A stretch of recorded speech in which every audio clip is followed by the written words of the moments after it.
जरा तसव्वुर करें, 313 लोग सामने 1000 मुसल्लह दुश्मन, न सामान न ताकत बस ईमान।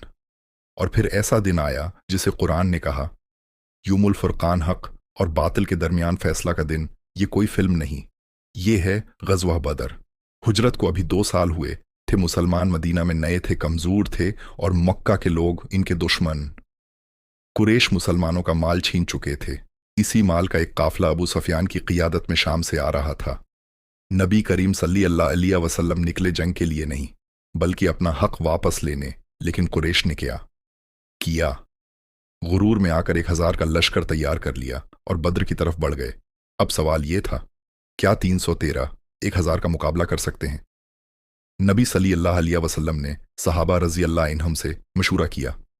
हर तरफ से एक ही आवाज़ आई, या रसूलुल्लाह सल्लल्लाहु अलैहि वसल्लम, हम आपके साथ हैं।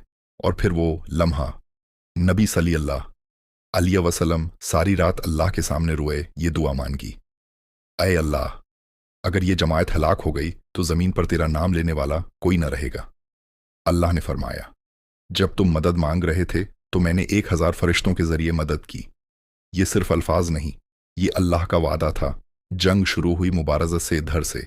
हज़रत हमज़ा रज़ी अल्लाह इना, हज़रत अली रज़ी अल्लाह इना, हज़रत अबीदा रज़ी अल्लाह इना धर से। अतबा, शैबा, वलीद, और अल्लाह ने हक को गालिब कर दिया। जंग खत्म हुई तो 70 दुश्मन मारे गए, 70 कैदी बनाए गए। कुरैश का सबसे बड़ा दुश्मन अबू जहल उसी मैदान में मारा गया, और अल्लाह ने फरमाया, ये तुमने कत्ल नहीं किया बल्कि अल्लाह ने कत्ल किया। कैदियों के साथ किया हुआ कोई जुल्म नहीं, कोई बदला नहीं। कुछ को फदिया लेकर और कुछ को मदीना के बच्चों को तालीम देने के बदले आज़ाद कर दिया गया। ये है इस्लाम, ये है नबी सल्लल्लाहु अलैहि वसल्लम की संत। गज़वा बदर हमें यह सिखाता है, फतह तादाद से नहीं होती, फतह हथियारों से नहीं होती, फतह ईमान, सब्र और तवक्कुल से होती है।